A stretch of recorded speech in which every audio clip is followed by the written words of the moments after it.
Peuple d'Afrique, peuple du monde entier, bienvenue au premier numéro de votre chronique intitulée Sofa, le fauteuil de vérité. Aujourd'hui, nous allons vous parler d'un pan très intéressant, très important de notre histoire, c'est-à-dire de l'histoire africaine. Il s'agit bien du massacre de Tcharoy. Tcharoy, c'est bien au Sénégal.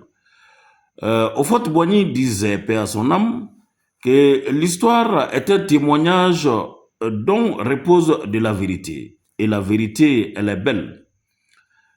L'histoire africaine, elle a longtemps été régnée par le colonisateur, par les Blancs, du fait qu'elle n'était pas écrite.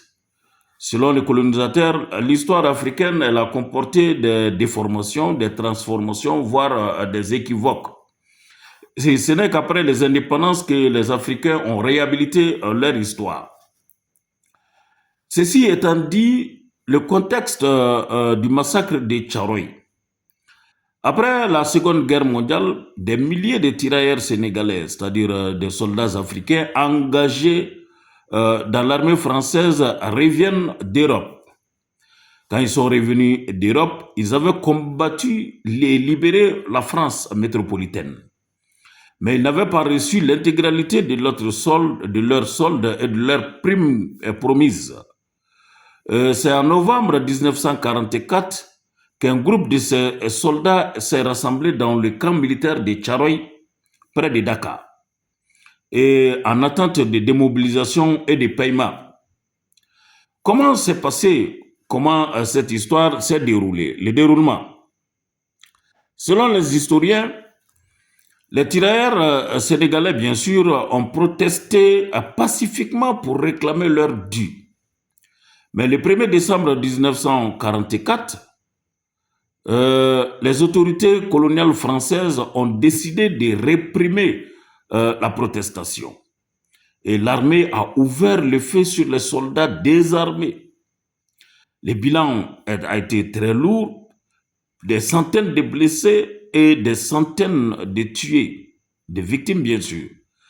Mais les témoignages sur place et recherches estiment le nombre de victimes bien plus élevé au-delà du millier.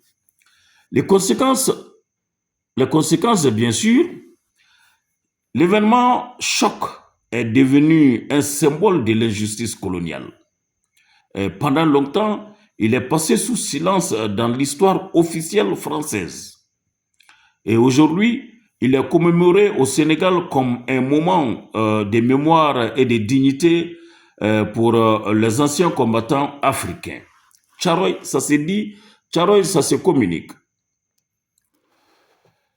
Peuple d'Afrique, vous savez, le monde entier, et l'Afrique en particulier, vit dans un véritable instant d'éveil de conscience. Comme je le disais, l'histoire de Tcharoy,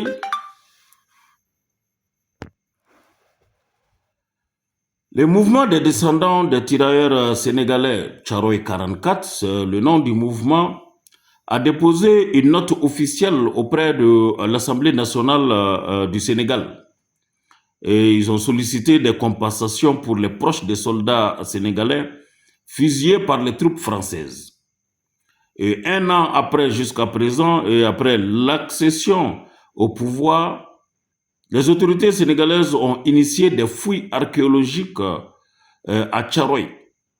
L'objectif de ces enquêtes est bien évidemment d'éclaircir des détails de ces sinistres événements et déterminer le nombre exact des victimes. Selon le document soumis par l'organisation, les scènes de Tcharoy en 1944 pourraient être considérées comme un crime contre l'humanité, nécessitant des excuses officielles et une compensation financière de la part du gouvernement français. Et depuis plusieurs mois d'ailleurs, le mouvement pour la réparation du massacre de Tcharoy est en cours. Le 26 juillet, cette même organisation Tcharoy 44 a pris part à une table ronde déterminante sur le sujet des réparations relatives au massacre de Tcharoy. La tragédie de Tcharoy reste une plaie historique. Ceci est à retenir, une plaie ouverte, une plaie béante, avec le dépôt officiel de cette plainte. Des actions concrètes sont attendues de la part de l'Assemblée nationale sénégalaise ainsi que la réaction de Paris, c'est-à-dire la métropole, bien évidemment.